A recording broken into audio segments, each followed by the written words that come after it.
بسم اللہ الرحمن الرحیم۔ کیا ہے سلیمان علیہ السلام اور چیٹی کا واقعہ؟ ناظرین، سلیمان علیہ السلام کا عظیم لشکر جب وادی نملہ میں پہنچا تو چیٹیوں کا کون سا واقعہ پیش آیا؟ عظیم سلیمانی لشکر سے یہ مخلوق ڈر کر کیوں بھاگ کھڑی ہوئی؟ اور قرآن مجید کے اس واقعے کا جدید سائنس سے کیا تعلق ہے؟ حضرت سلیمان علیہ السلام اللہ کے بندے اور بادشاہ تھے جو داؤد علیہ السلام کے چھوٹے بیٹے تھے۔ آپ 965 قبل مسیح میں حضرت داؤد علیہ السلام کے جانشین ہوئے اور تقریباً 60 سال فرما روا رہے۔ اللہ نے اپنے برگزیدہ پیغمبر سلیمان علیہ السلام کو علم منطق الطیر یعنی پرندوں سے باتیں کرنے کا علم عطا فرمایا تھا، بلکہ آپ پرندوں ہی نہیں، چرندوں، درندوں اور کیڑے مکوڑوں تمام مخلوق کی زبان سمجھتے تھے اور ان سے انہی کی زبان میں باتیں کیا کرتے تھے۔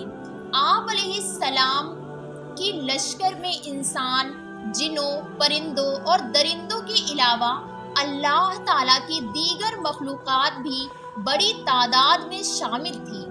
آپ بہت رعب اور دبدبے والے بادشاہ تھے۔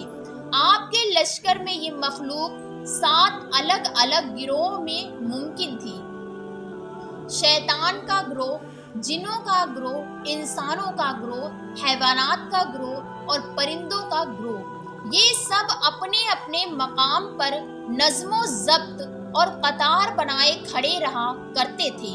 کسی کی یہ مجال نہ تھی کہ وہ اپنے رتبے یا درجے کے خلاف آگے پیچھے ہونے کا جرم کی مرتکب ہو۔ سب کی جگہ موجود تھی اور اگر کوئی موجود نہ ہوتا تو آپ کو فوراً خبر ہو جایا کرتی۔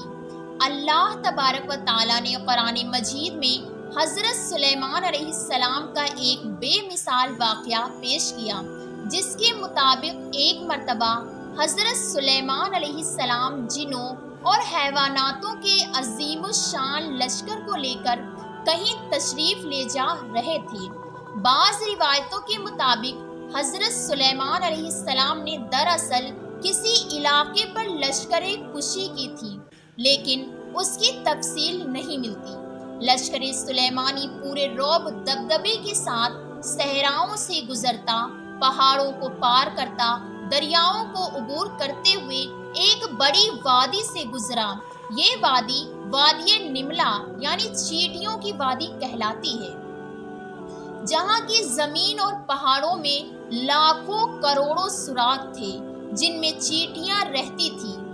نملہ کی یہ وادی اسطلان کے قریب تھی، جبکہ ابن بطوطہ نے لکھا ہے کہ یہ وادی سبروم اور اسطلان کے درمیان تھی، جبکہ بعض مفسرین اسے ملک شام میں بتاتے ہیں۔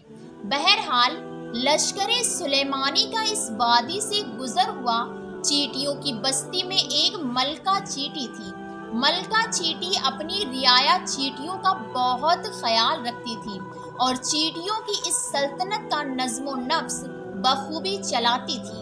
تمام چیٹیاں اپنے ملکہ سے بہت پیار کرتی تھی اور اس کے ایک اشارے پر بڑے سے بڑا کام کرنے کو تیار رہتی۔ اس وقت ملکہ چیٹی بہت سی دیگر چیٹیوں کے ساتھ وادی میں گھوم رہی تھی۔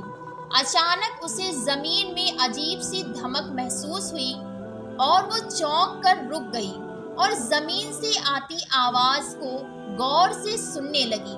ملکہ چیٹی بولی، لگتا ہے کوئی بہت بڑی فوج ہمارے وادی کی طرف آ رہی ہے۔ یہ ضرور حضرت سلیمان علیہ السلام کا لشکر ہے۔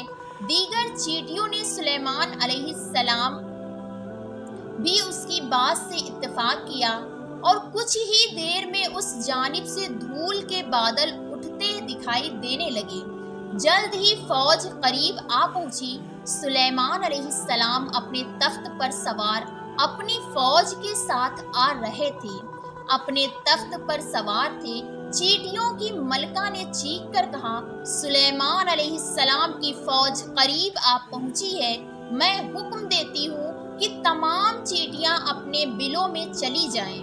سلیمان ہمیں کوئی نقصان پہنچانے نہیں آ رہے ہیں، مگر انہیں کیا معلوم کہ ہماری کثیر تعداد اس وادی میں موجود ہے اور زمین پر رینگ رہی ہے، لہٰذا کہیں لشکر ہمیں بے خبری میں کچل نہ ڈالے۔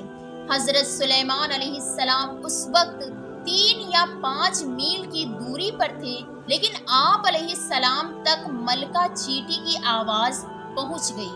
آپ اس کی بات سن کر مسکرانے لگے اور ملکہ چیٹی کی سمجھداری اور اپنی رعایا کے خیال رکھنے پر اس کی تعریف کرتے ہوئے فرمایا کہ بے شک ایک بادشاہ کو اپنی رعایا کی حفاظت کا اسی طرح خیال رکھنا چاہیے جس طرح یہ ملکہ چیٹی نے کیا ہے۔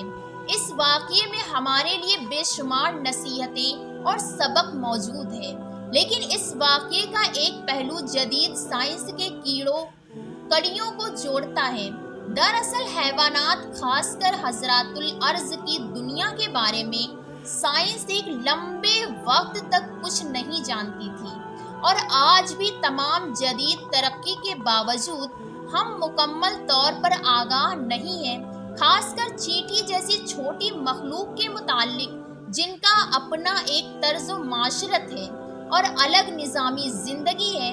سال 1916 میں او ویلزن اور ان کے ساتھیوں نے چیٹیوں پر کافی ریسرچ کی تھی۔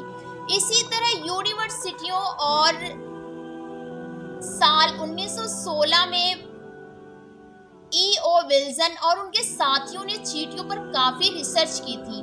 اسی طرح یونیورسٹیوں آف لوزن کے ایک اسٹڈی ریسرچر میں بتایا گیا ہے کہ چیٹیاں دراصل دوسرے جانوروں سے کافی الگ اور سمجھدار مخلوق ہوتی ہیں، کیونکہ وہ آپس میں باتیں کرتی ہیں، لیکن یہ چیٹیاں آواز سے باتیں نہیں کرتی بلکہ ڈیٹا منتقل کر کے بات کرتی ہیں، اور اس کا طریقہ یہ ہوتا ہے کہ وہ اپنے منہ سے ایک فلوٹ یا مواد نکالتی ہیں اور سامنے والی چیٹی کے منہ میں چپکا دیتی ہیں، اور دوسری چیٹی اس سے سارا پیغام ریکارڈ کر کے سمجھ لیتی ہیں۔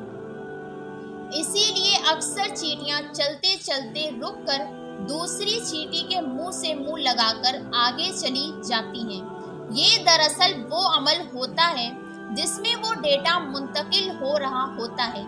آج سائنس چیٹیوں کے جس بولی اور ڈیٹا ٹرانسفر پر زوروں سے ریسرچ کر رہی ہے اور حیرت زدہ ہے، وہ قرآن مجید میں 1400 سال پہلے ہی سلیمان علیہ السلام کے اس واقعے کے ضمن میں یہ واضح کر دیا گیا تھا کہ یہ مخلوق بھی بولتی اور سمجھتی ہے، لیکن اس زمانے میں ان واقعات کو محض قصے، کہانی اور افسانے قرار دیے گئے، جسے آج سائنس ماننے اور اقرار کرنے پر مجبور ہے۔